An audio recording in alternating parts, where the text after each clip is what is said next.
大家好，我係茂哥。阿爺打擊非法走資又出招啦！近月內地對於資金出境嘅管制可以話係一波未平，一波又起。由一星期之前突然公告打擊3間嘅跨境券商，就唔知關唔關事呢？今星期港股急跌，而家就連香港銀行嘅投資戶口都要嚴查。呢場針對跨境資金流動嘅全面嚴查，反映當局要求全面堵塞非法走資渠道嘅決心。以下會講解香港金管局最新嘅3招辣招，分析大陸點樣一步步加強出境資金嘅管制。跨境網上券商嘅連環重擊係大陸加強資金管制嘅一個標誌性嘅事件。內地監管部門對富途證券、老虎證券開出罰單，富途被罰咗18.5億人民幣，老虎證券亦被罰咗4.1億嘅人民幣。唔單止係罰款咁簡單，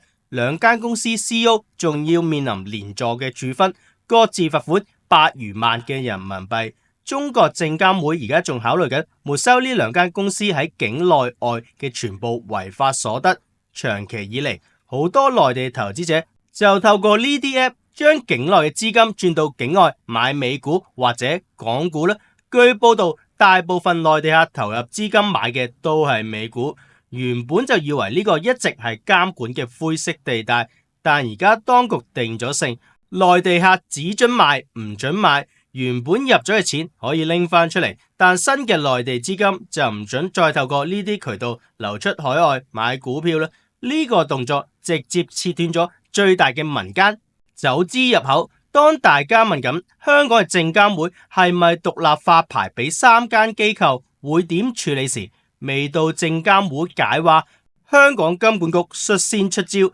仲要係3招嘅辣招。咁大家覺得呢啲辣招係小辣定係中辣先？如果話處罰富途係針對中介嘅平台，咁香港金管局最新嘅行動就目標明確啦，針對重要嘅資金落腳地，即係香港嘅銀行戶口。綜合媒體報道，但就未能全面核實啦。喺2026年嘅5月22號，金管局向香港嘅註冊銀行傳達咗一份監管嘅通函，針對內地投資者嘅戶口實施咗3項嚴厲嘅額外監管措施。呢份通函嘅目標好清晰，就係要防範非法跨境資金嘅流動同埋洗錢嘅風險。第一招，督查2023年永久禁止再開戶。呢招令到投資者驚心動魄，金管局要求銀行展開專項嘅審查，重點督查自2023年嘅1月起開立嘅內地投資者賬戶，針對嘅對象，銀行要查下開戶嗰陣有冇用過可疑或者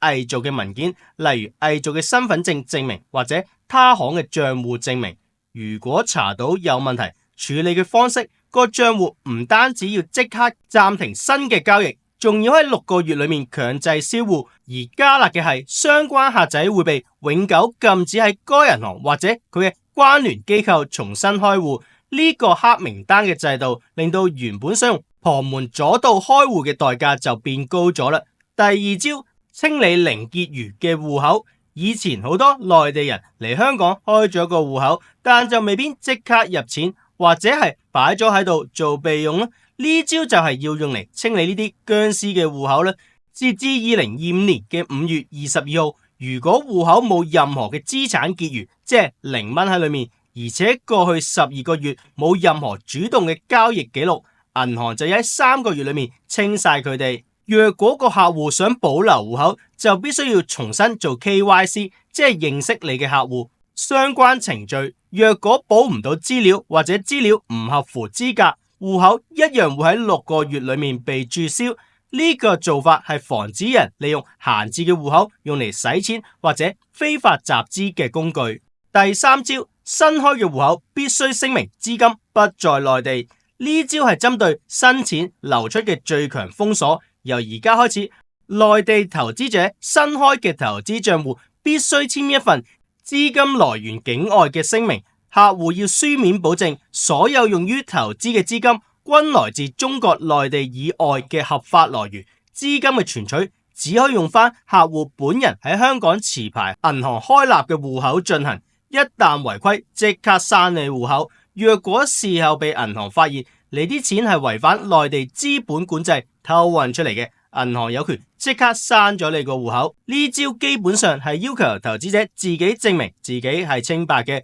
並由銀行擁有最終嘅決定權，令到想將內地錢搬過嚟投資嘅難度幾何級數咁上升。呢啲監管嘅措施絕對唔係講下就算，銀行已經有晒反應，目前已經有部分嘅中資銀行開始嚴格嘅管制，甚至勸退淨係持有內地身份證嘅客仔開投資戶口，而外資行就雖然未必會直接拒絕，但都會嚴格咁按照金管局嘅新嘅合規流程去處理啦，審查時間同埋文件要求相信都會變得苛刻。而金管局為咗避免市場出現嘅恐慌，已經喺文件中釐清咗受影響嘅範圍。金管局強調，呢啲新嘅措施僅適用於投資賬戶，一般嘅儲蓄、支付、貸款、信用卡或者官方認可嘅跨境理財通暫時未受影響。呢次規定淨係針對個人嘅賬戶，公司同埋機構客戶唔受影響。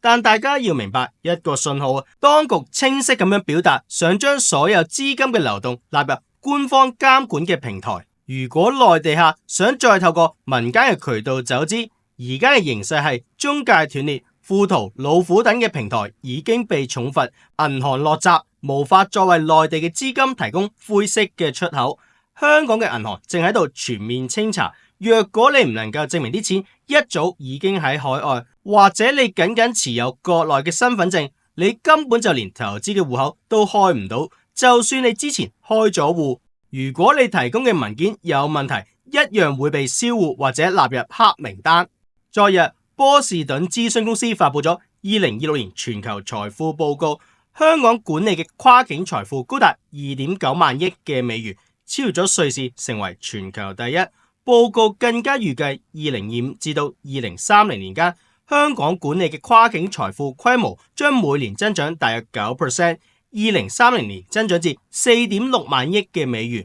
高於瑞士6% 嘅增速。